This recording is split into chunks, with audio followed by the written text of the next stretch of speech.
नमस्ते। जीवनमा केही समय र केही अनुभवहरू यस्ता हुन्छन् नि जुन हाम्रो मनमा सधैँका लागि बसिरहन्छन्। आज हामी यस्तै एउटा कथाको बारेमा कुरा गर्दैछौँ।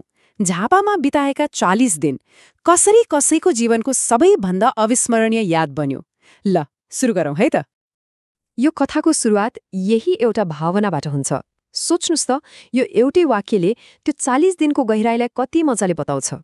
त्यो केवल एउटा तालिम मात्र थिएन, यो त एउटा यस्तो अनुभव थियो जुन मनमा सधैँका लागि कुदिएर बस्यो। त्यसो भए यो अनुभवको जग के थियो त? त्यो थियो हस्टेलको एउटा निश्चित दैनिकी हो। यही दैनिकीले उनीहरू सबैलाई एउटै लयमा बाँधेको थियो अनि एक अर्काको नजिक पनि ल्याएको थियो। उनीहरूको दिन एकदमै सरल थियो तर नियमित। बिहान उठ्यो, योगा गर्यो, शरीरलाई स्फूर्ति दियो, ठ्याक्कै 10 बजे खाना खायो अनि दिउँसोको कक्षाले ज्ञान बढायो।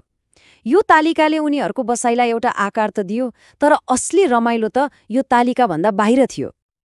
हो, त्यो दैनिकी त आफ्नो ठाउँमा छँदै थियो, तर ती 40 दिनलाई साँच्चै विशेष बनाउने कुराहरू त ती अचानक बनेका योजनाहरू र रमाइला पलहरू थिए, जसले मित्रतालाई अझै गहिरो बनाइदियो। यहाँ नै कथाको वास्तविक मर्म लुकेको छ।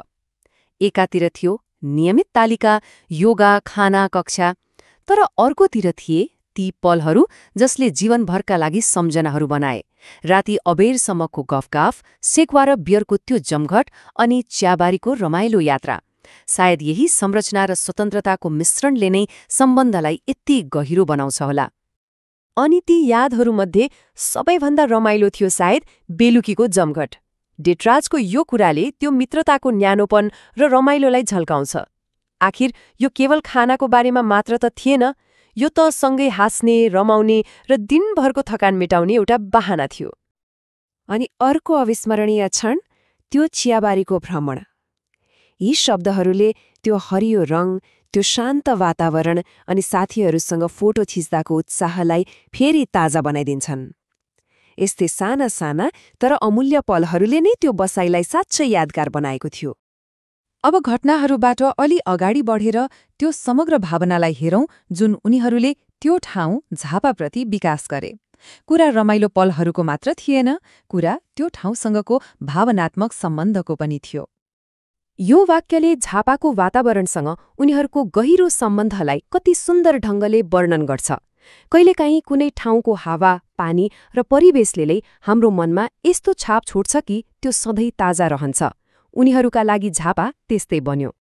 र जब छोड्ने बेला आयो, त्यो क्षण निकै मिठो नमिठो थियो। यो भावनाले देखाउँछ कि त्यो 40 दिनमा झापा उनीहरूका लागि कति महत्त्वपूर्ण भइसकेको थियो। कस्तो भने शरीर मात्रै फर्क्यो, तर मनको एउटा हिस्सा त त्यहीँ छुट्यो। अब हामी लगभग अन्त्यतिर आइसकेका छौँ। यी 40 दिनले उनीहरूको जीवनमा कस्तो स्थायी प्रभाव पारेको छ भनेर हेरौँ।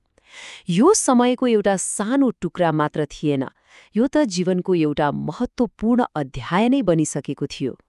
त्यसैले सबैभन्दा महत्त्वपूर्ण कुरा के हो भने केही अनुभवहरू अस्थायी भए पनि त्यसबाट बनेका यादहरू स्थायी हुन्छन्। साथीहरूसँगको रमाइलो, होस्टेलको जीवन, चियाबारीको शान्ति, यी सबै सम्झनाहरू जीवनभर साथ रहनेछन्।